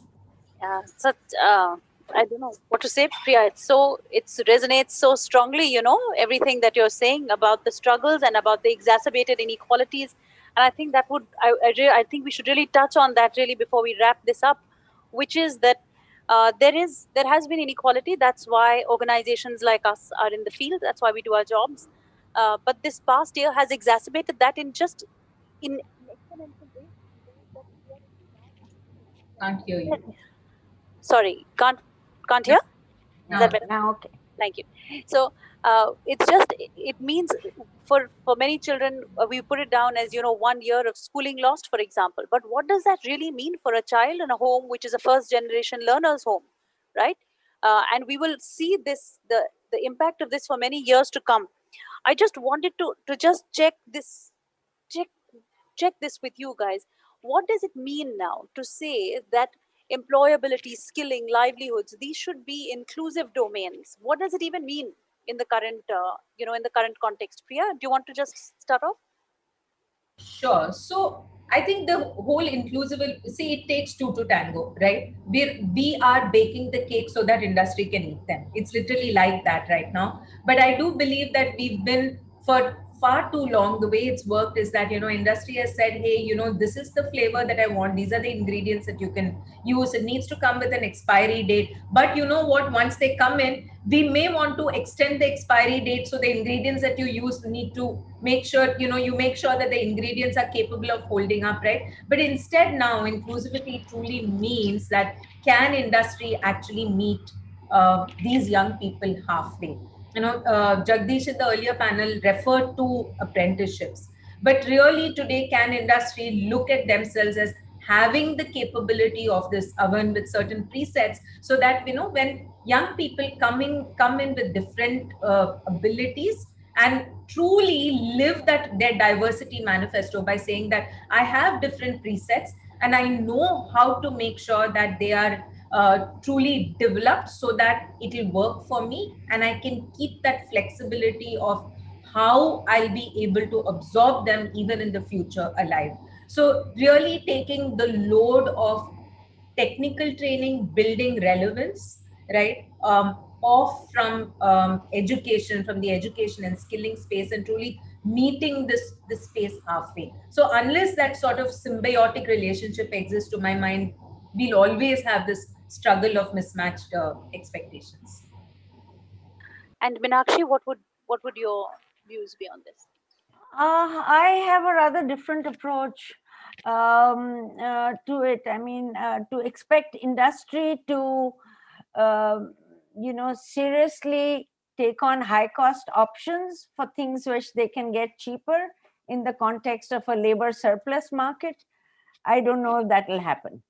So my whole approach to this, and particularly also after seeing what COVID has done to communities, how easy it is to slip back into poverty for this whole segment who don't have any social security. One person falling ill means a family is way down there where they were 5 years back. Yeah, and so I think for us, the whole approach is much more on self-employment, income generation. I wouldn't call it livelihood still, because I do think that is, keeping up the difference very alive. And so I would rather, we talk about income generation and entrepreneurship for women. And fortunately, the good piece is that there's a lot more acceptance from families. And there's a much more easily voiced demand by the women to start income generation and their own self-employment or entrepreneurship opportunities.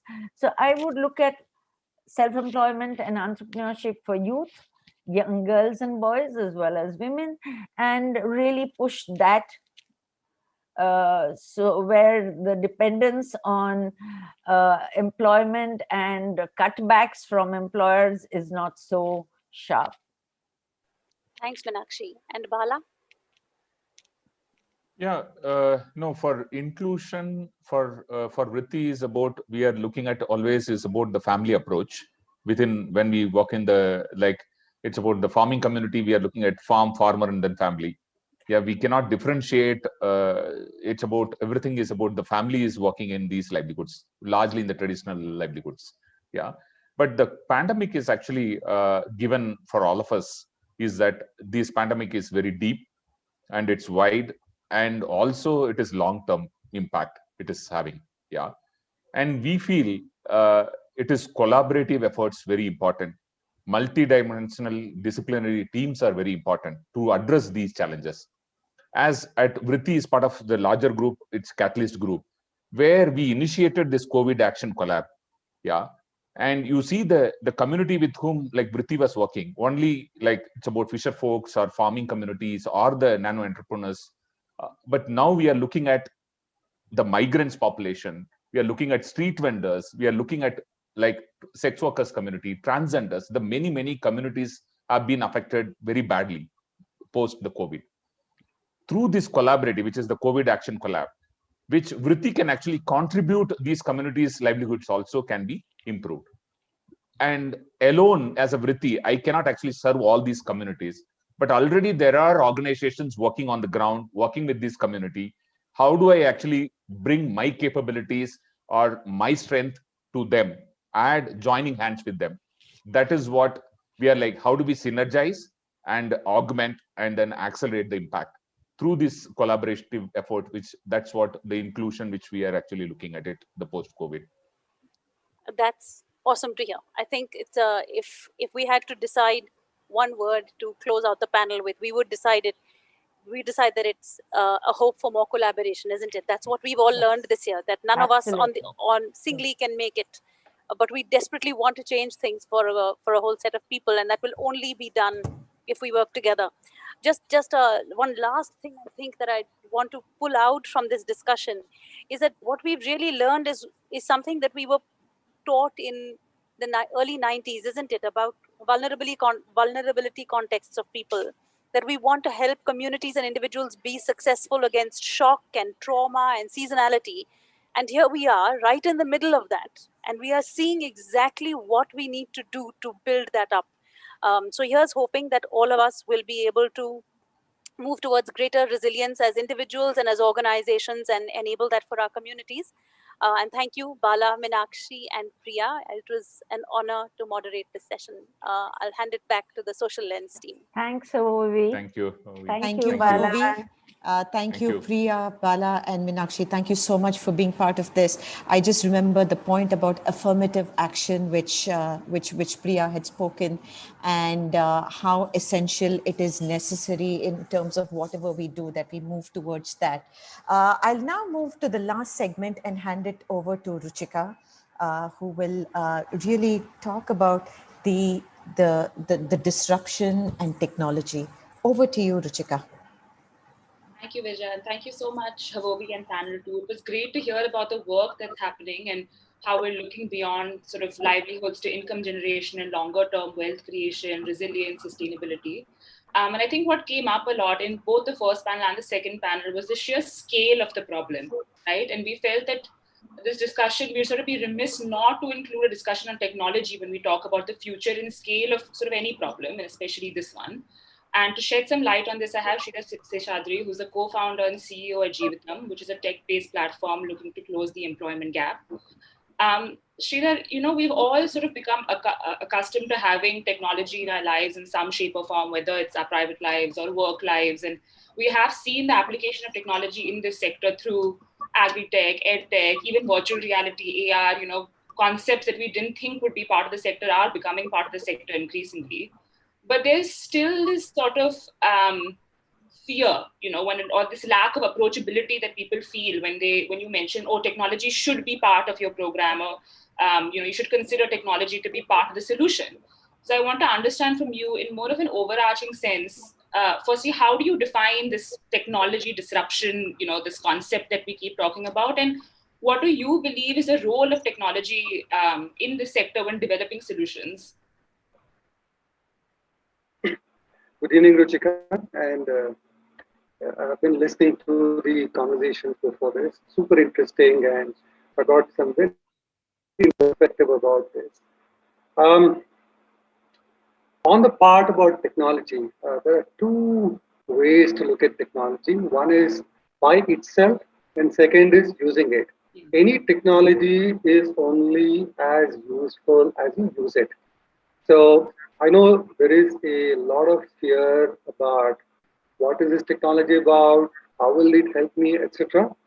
And we see a lot of jargon, new terms that we've never heard about in this space, I think you should just throw it all out and start afresh with what problem do I have that even the smallest piece of technology can help me change. So I'll give you one example. We all, more than 500 hours of video are uploaded on YouTube in 1 minute. So if you want to look at learning, the first port of call should be YouTube. Now, yes, it's not always cat videos. You can actually search and find useful videos out there. So if you really want to start learning, the first port of call should be YouTube. Now, is that technology? Of course it is. Is it disruption? No, it's something we've been doing it for a long enough period of time. It's just about taking the first step to say, I want to learn a little bit about what is a barcode, how to scan a barcode, what is expiry date, what does expiry date actually mean when I'm working in the retail sector? Actually, you can find everything online. You just have to search for it. Now, the problem of this is when you search online, everything is thrown at you. So you must know which one is useful, which one is not useful. So the first part about technology is use stuff that's already there. It's a little bit of sometimes painful to find where this is, but it's all there. So that's one part of it. Second part of it is technology as it is evolving. So you talked about virtual reality, you talked about machine learning, you talked about augmented reality. Yes, they're all good stuff. Don't get me wrong. They're all absolutely useful stuff. But look at it like this. If I were to use a Ola or Uber for my transportation, what do I want as a customer? I need only two things. How much time, how much money. That you use artificial intelligence, machine learning, all of the backend, that's your problem, not mine as a user. The way we should look at it from the blue collar workers. Look at the bottom of the pyramid. What does he want? I want to work in a meaningful place. Everything else that people like us can do should be a black box. He may or may not understand it, and many of these cases, they are not really relevant for him. He's saying, can you tell me how fast I can get a job? And can you tell me that this is a meaningful work for me? That's about it.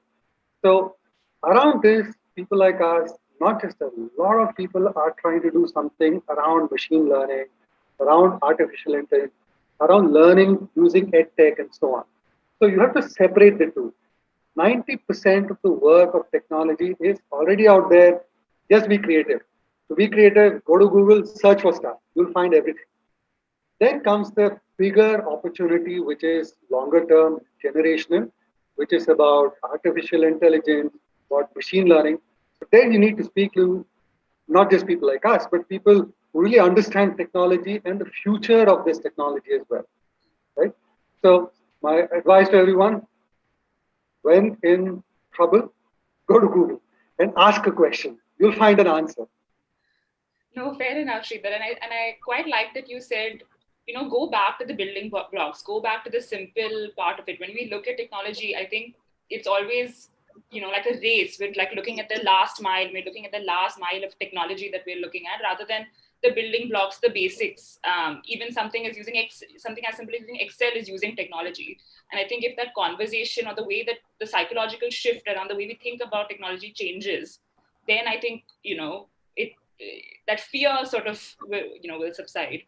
And then sort of moving to the conversation at hand with livelihoods and employment and income generation, what do you think are some of the gaps that technology can fill?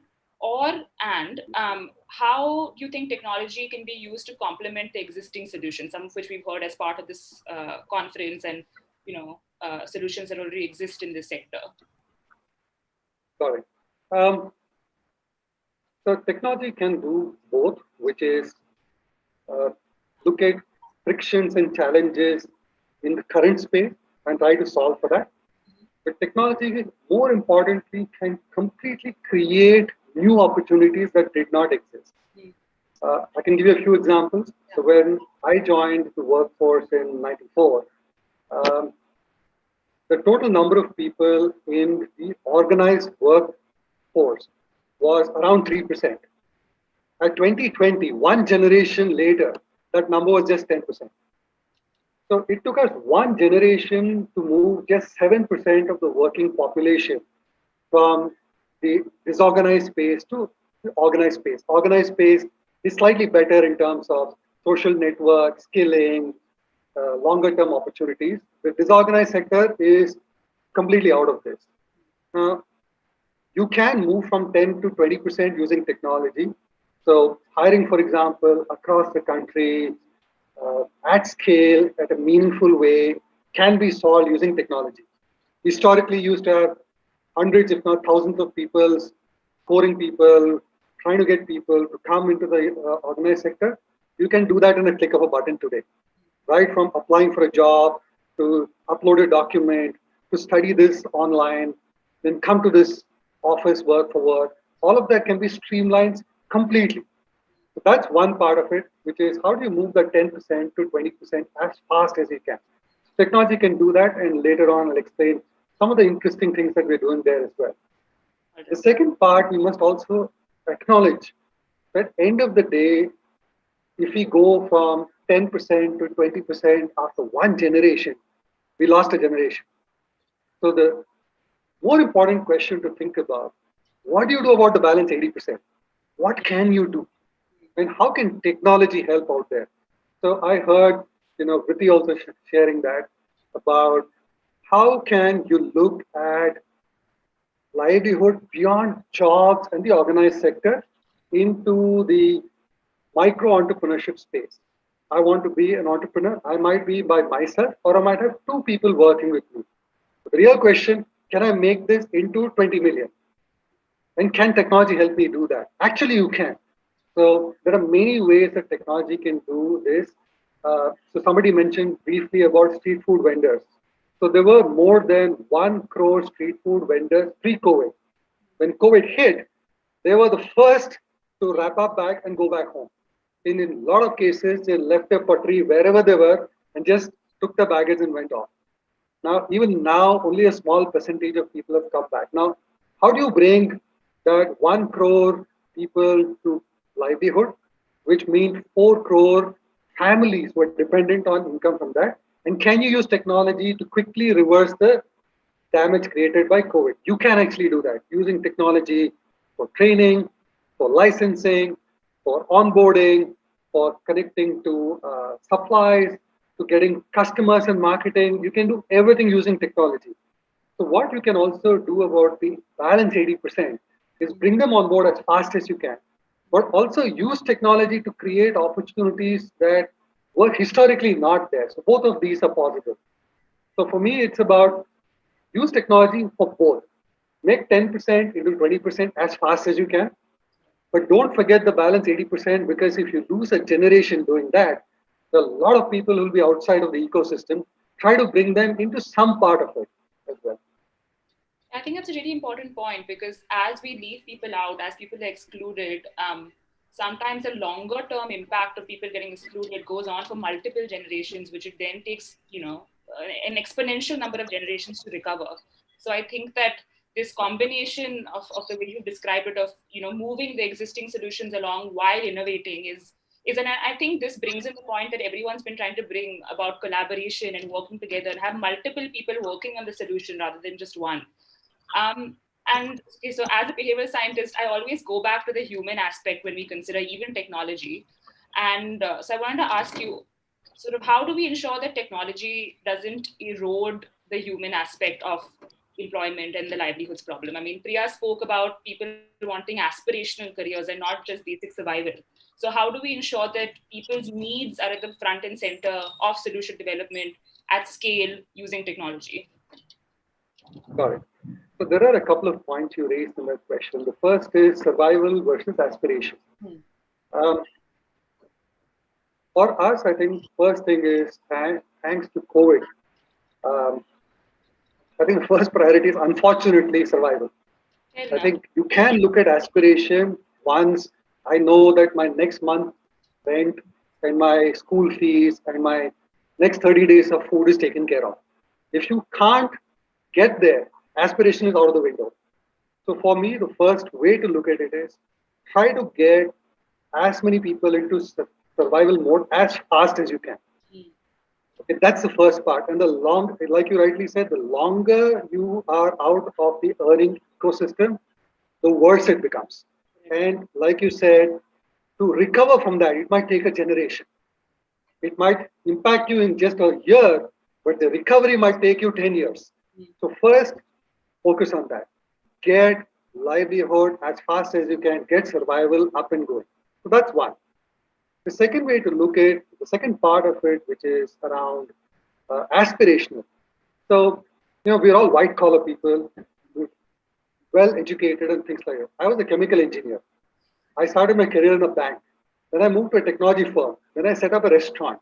So, expecting that aspirational thing, it changes with time. It changes with my lifestyle as well. My life stage. I was youngster, then it was that way. When I got married, it was slightly different. When I had kids, it was different.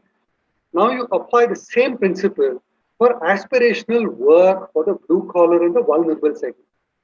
So you should take somebody who's a food delivery rider. You can work with anyone. You can earn reasonable, good sum of money. Tell me, what is your career path? There is nothing. You will do this for the next 25 years if you choose to. That's it. Are you looking for skilling, upskilling, doing something better? Doesn't exist. Companies don't do it. And once people are on the livelihood, most people have forgotten about it. So the way to look at this is, first you start with the assumption that at the vulnerable segment and the bottom of the pyramid, you have to be a partner with them till their economic life is fully capable. So I'm starting at 21. I can work till I'm 60. How can I partner with you for the next 40 years? I know that every 6 months or every 2 years, your lifestyle will changes, your stages will changes, and therefore you will try to aspire for something better. So it's not a one-time thing; it's a continuous thing.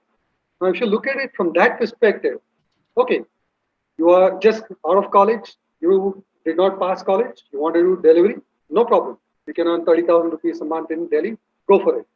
But after 3 years, I know you will have a problem.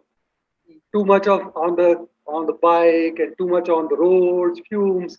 Okay, so in 3 years' time, you want to now do this, slightly upgrade yourself. So let me help you now. How do you plan for that?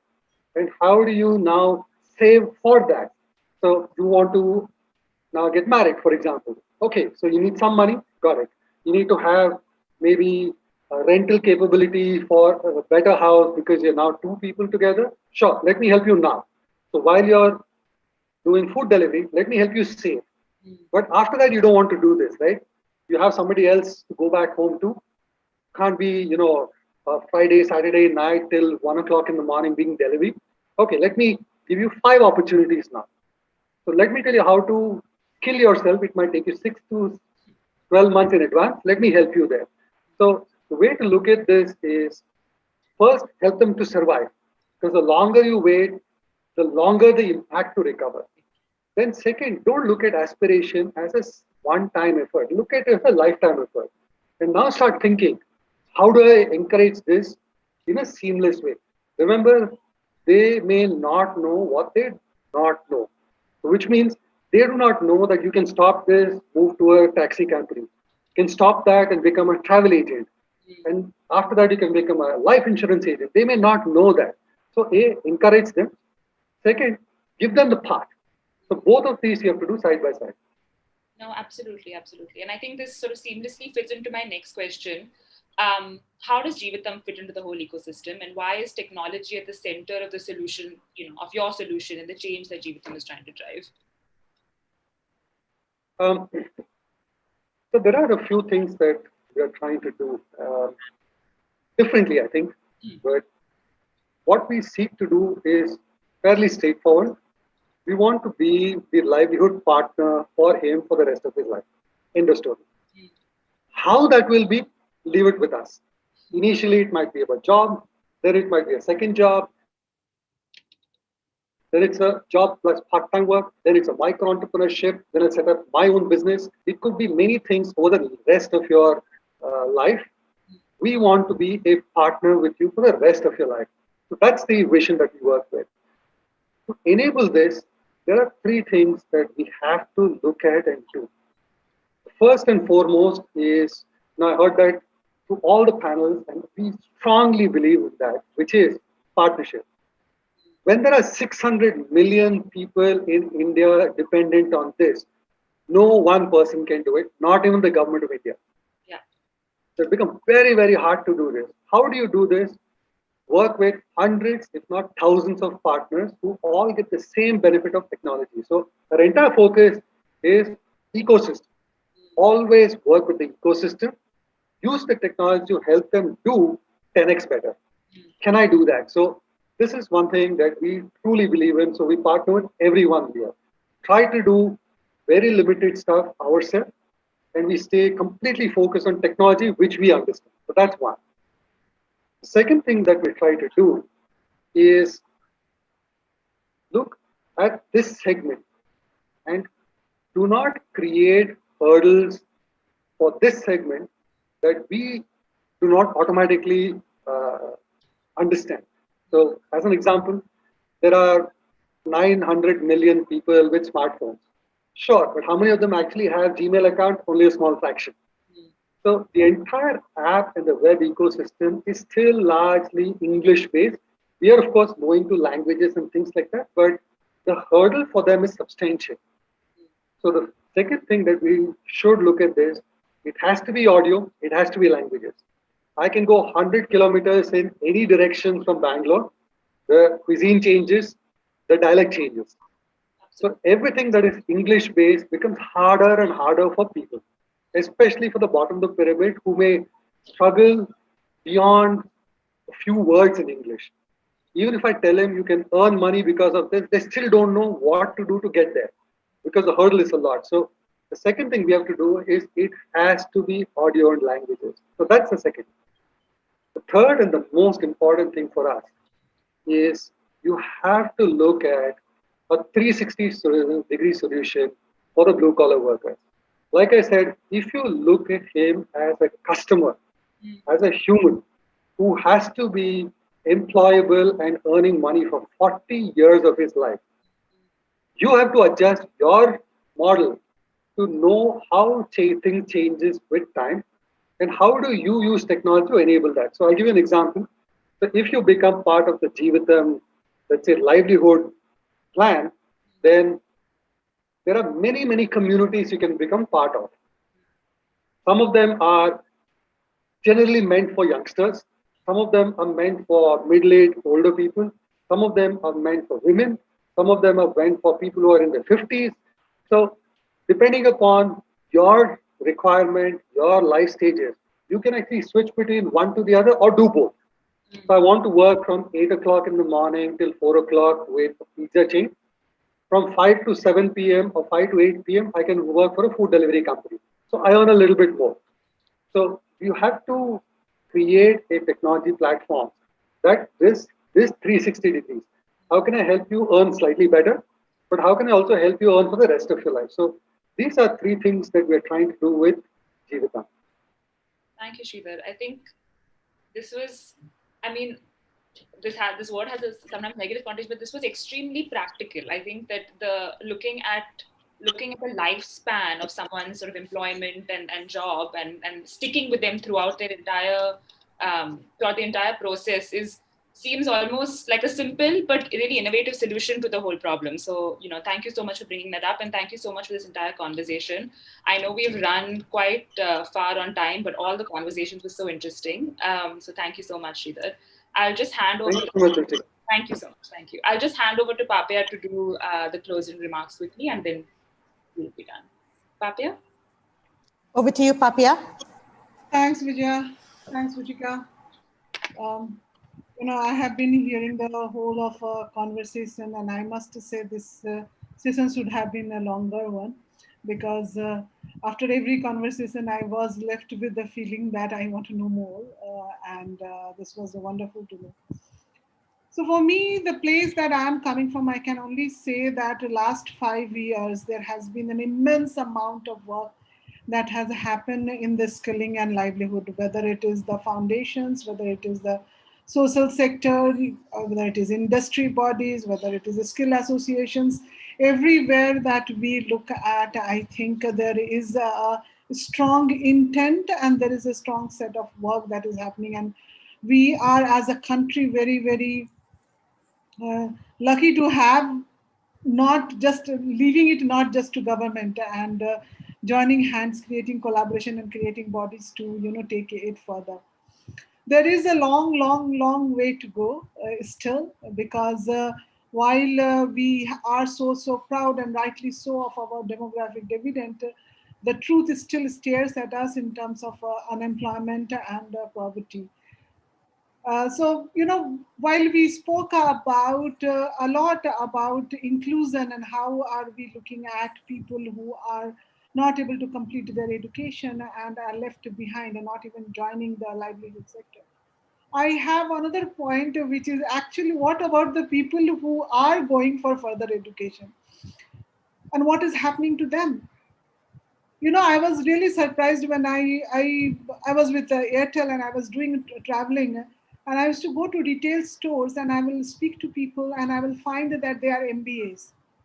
And every time my heart will just sink, and I will come back and say, why do we have MBAs who have spent so much money and almost all the savings of the family to go through that education? For what job? This job can be done by a 10th or 12th pass. Why is it that? This is the employment trend that everywhere we have MBAs. And I started looking into it and I found that there are 5,000 plus institutes offering MBA degrees. Just imagine the amount of time, effort, money that the citizens are putting in getting their kids educated MBA, and for the jobs that are almost minimum wages. And we don't talk about, we really are not looking at that problem. I think we have to look at from demand and supply perspective. I think we are at one place very, very focused because we are like very concentrated. When we put in that we have to do it, we will do it. So we have expanded our education. We have expanded education to the levels that we have maximum number of institutes that are possible per person.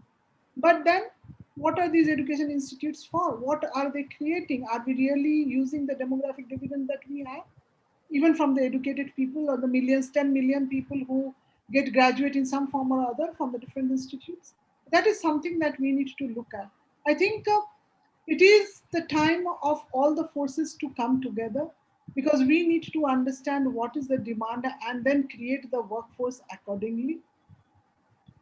I'm really, like when we talk about education, sometimes my most beautiful experiences of livelihood and dignity has been with the self-help groups of women.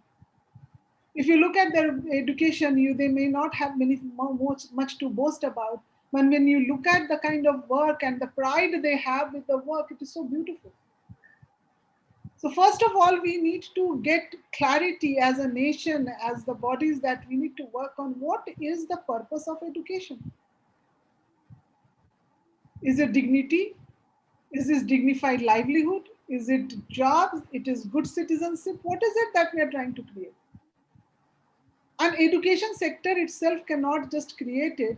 Education, skilling organization, entrepreneurs, industry, all the government bodies, all of it have to come together and collaborate to find a solution for it.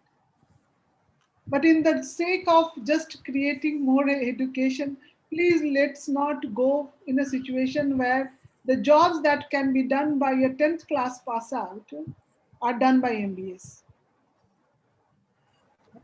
So we have a demographic dividend, and I think it is high time that most of us as a responsible citizen asking ourselves a question: what am I doing to really use this dividend and bridging the gap that is there, the huge gap that is existing over there? There is an enormous amount of work that is happening. We have to start opening our mouth and asking for help, asking for collaborations. And I'm sure 5 months, 10 months, 5 years, 10 years down the line, we will not have generations waiting for some solution to come. Thank you. Thank you, Papia. Just last 60 seconds, I think there's been a lot of conversations which have happened. We've also seen some of the comments coming in on the chat box. You know, India's moving to its 75th year since we got our Indian independence. 75 years. We all have to take a step back to really think in terms of, you know, everything that's being said. Is there a timeline? What do we need to do to accelerate the pace of bridging the gap and really moving towards the realization of the demographic dividend that this country has, as we currently battle one of the worst crises that has hit the world, more so in India currently right now. I can only say that I only truly believe in the spirit of human resilience. You know, time and again, the human spirit has shown to rise beyond crises. That's what history has shown us. And on that note, that SDG number 17 around collaboration and affirmative action is needed more than ever. Thank you all for joining us today, to all our panelists who joined, and to the Jeevatham team who have been part of this initial conference, and we look forward to having many more. And for all of you tuning in, to my team who has done all the hard work and really just makes me look good without me having to do much. Thank you all, everybody. Stay safe, and thank you very much. Goodbye.